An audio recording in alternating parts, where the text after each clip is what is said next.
Hi, in this video I'm going to talk about a technique that I'll call corridors and doorways.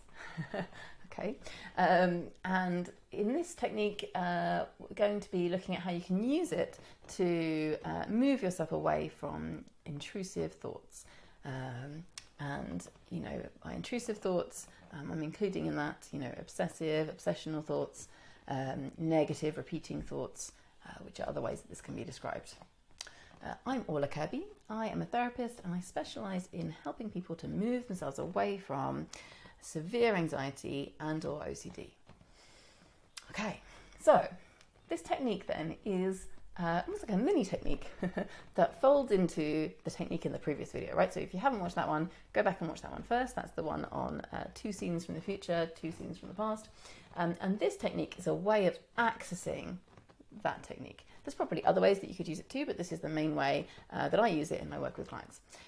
So you've got your 2 scenes from the future that you've built up imaginatively, 5 years and 10 years. And you've got your 2 scenes from the past that you've gone into richly and deeply, either really deeply remembering them or maybe adding some imaginative details and textures and layers. So they feel very vivid and compelling and that you can just step into them reasonably easily and really enjoy them. You're at that stage already. In the moment though, when you have a negative repeating thought or an obsessional thought, an intrusive thought, you're struggling to apply this technique. You're struggling to step into that imaginative, rich, compelling scene. It feels difficult in that moment. In this case, you can insert this kind of extra step, right, which doesn't need to take very long, where you are imagining corridors. So you're imagining just very gently kind of closing the door on this negative thought that you're having, right? So you're not slamming the door, you're not trying to delete the negative thought, right? You're seeing the negative thought or imagining, experiencing, feeling the negative thought as a room, as a particular room in your mind. That's okay. It's okay that that's there, right? You're not having a go at yourself or saying, this awful thought. You're noticing that's there. That is a room in your mind. And just kind of in a calm way, saying to yourself, okay, and imagining I'm just very gently closing the door on that particular room. And I'm going to walk out into this corridor. And you imagine the corridor, and you want to richly imagine the corridor. So is this a stone corridor, like in a castle? Is this, like an old-fashioned, beautiful hallway, like in a grand home? Or is this, just a very simple, plain white corridor? Is this a corridor that has beautiful paintings on the wall that you're kind of pausing to look at as you go along?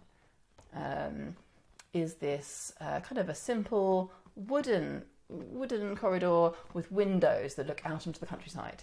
But in some way or other, remember a particular, or sort of imagine a corridor or a hallway that's leading you along, right?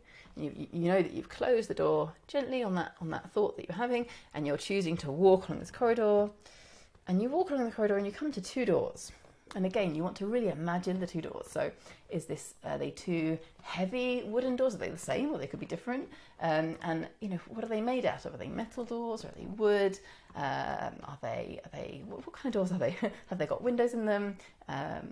Exactly what kind of doors you want to know. Are they heavy? Are they thin? Are they huge? They could be giant doors or they could be regular sized doors. So really imagine the doors, and have they got like a handle? What kind of door is this?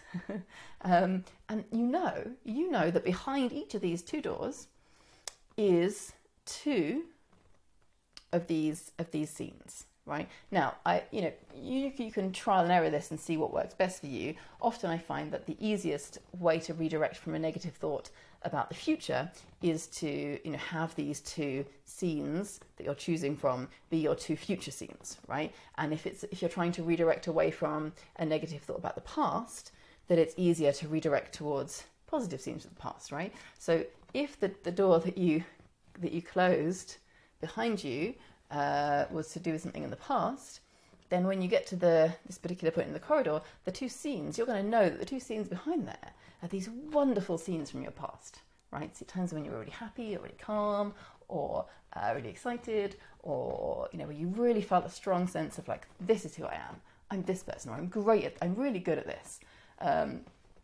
Okay. Or if it was a negative thought from the future that you've gently left behind you and closed the door on, then behind these two doors are going to be those two amazing kind of visions of the future, you know, felt realities of the future, of 5 years here, of 10 years on this side, or the other way around. And you get to choose, you get to pick where they are, right? And this is really why I have the two, it's to sort of align you with this idea and this reality of choice, right? That I can choose to remember this one now, or I can choose to remember this one now. I can choose to go into my 5 years future scene or my 10 years future scene, and just give yourself a choice. Which would I like? It doesn't really matter which I choose, and I'm getting to choose, and that's great. They're both lovely options. And you decide which one you're going to go for, and then you see yourself and feel yourself and hear yourself opening one of those doors, whichever you've chosen, right? It could be this one, it could be this one over here, and stepping into that memory or that future scene. And it's almost like as you do that, as you step through, you start that first phase of, you know, drawing the sounds around yourself if you're a very auditory person, or drawing the feel of it around yourself if you're a very sort of touch and an emotion-based person, right? If you're very connected with your kinesthetic, or starting to see the details, even if it's a bit fuzzy at first, and then you can see it more clearly, right? You know, going into the visual look of this scene. Yeah, so and then layering the next one and layering the next one. So that's, you know, you go with the first one as you're stepping in, and then you just allow yourself to stand there or sit there, whatever you're doing in your imagination, and gradually draw the next element and then the next element around you, and allow yourself to really enjoy that experience. Okay, so hopefully that makes sense then, how the two techniques connect. This corridors and doors technique is a way of accessing the other technique that we talked about in the last video, with the 2 scenes from the future and 2 scenes from your past. Okay, so I'd love to hear from you if you use this technique, or if you'd like have some questions that you'd like to ask about this technique. You can email me. It's orla@orlakirby.com. Okay, and in the next video, I'm going to have to get my paper from down here. In the next video, I'm going to be talking about I guess deep relaxation work, right? And how deep relaxation work, both at the beginning of the day and throughout the day, can really help to shift yourself away from intrusive thoughts. Okay, so thanks for watching this video, and I'll see you in the next one.